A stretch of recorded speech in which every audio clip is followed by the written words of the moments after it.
But let's talk about another book that you may want to read this weekend.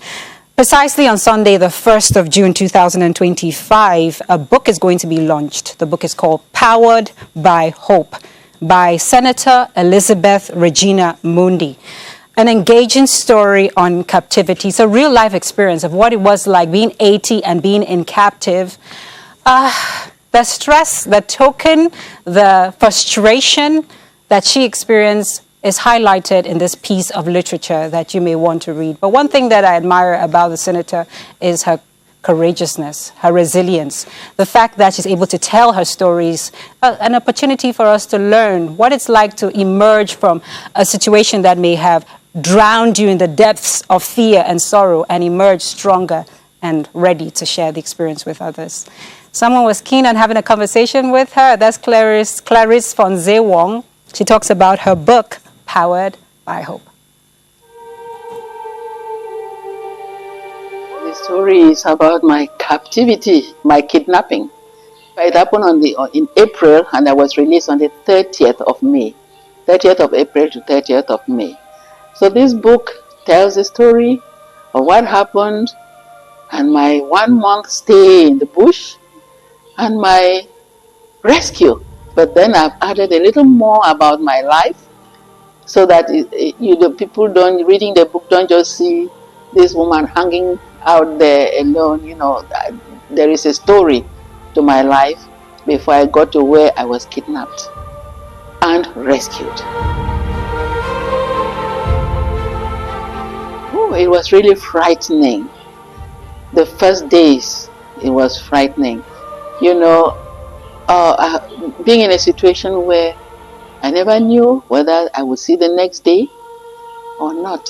But being there for 30 days, to tell you the truth, I became relaxed.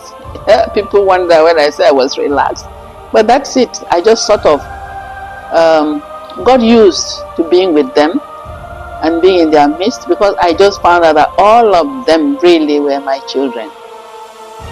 But my mind, being there for 1 month with nothing to do, nothing to read, my mind was deteriorating.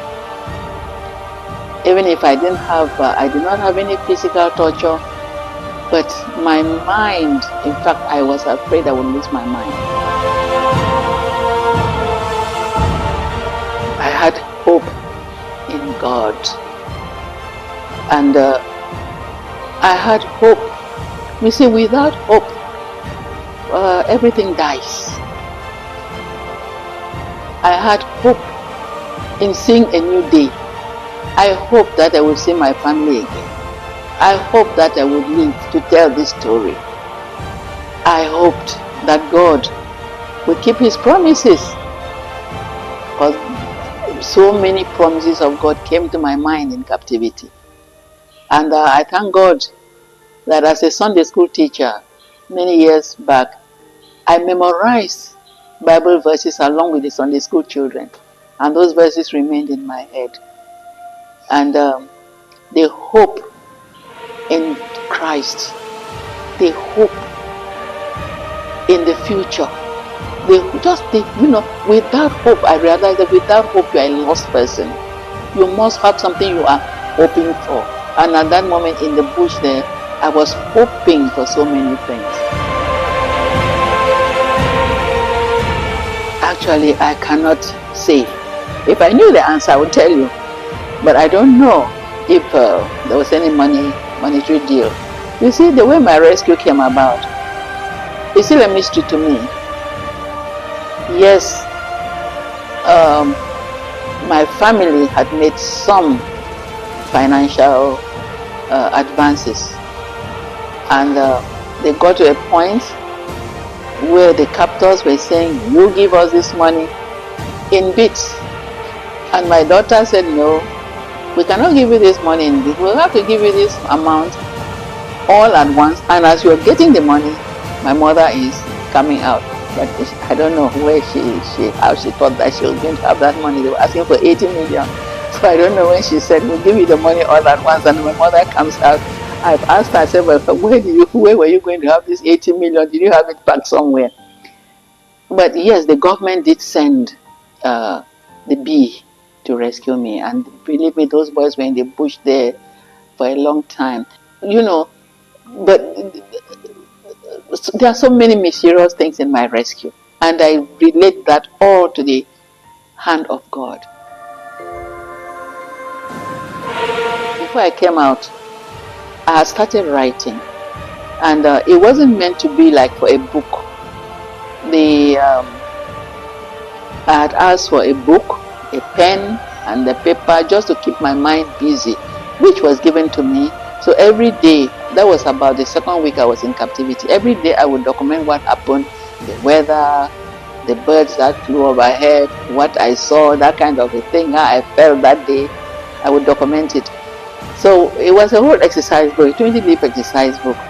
So when I came out, then I showed it to one of my friends. I said, but this is already substance for the material. So you are just going to throw this around somewhere in your room and forget about it. Go put this thing down. And she kept on bugging me. You know, I am a people-oriented person. So the invitation has gone out to all classes of people, to ministers, my political colleagues, to senators, members of parliament, to just about anybody, to different forums. Yes, my dear friends, my sisters, my brothers, my children, my grandchildren, I'm inviting all of you to come to the Chamber of Commerce on Sunday, June 1st, the day this book is being launched, and the time is 3 p.m. You are all welcome. Come one, come all. Thank you so much, Senator Regina Mundi, for approaching this situation with such positivity, really. Most people expect you to still suffer from some level of post-traumatic stress disorder, but I believe that it's therapeutic to write, where you're chronicling your time there and how you've been able to emerge from it. You could save someone out there, especially their mindset on what it feels like to be in captivity for over 30 days. And she being an 80-year-old, wow, what strength.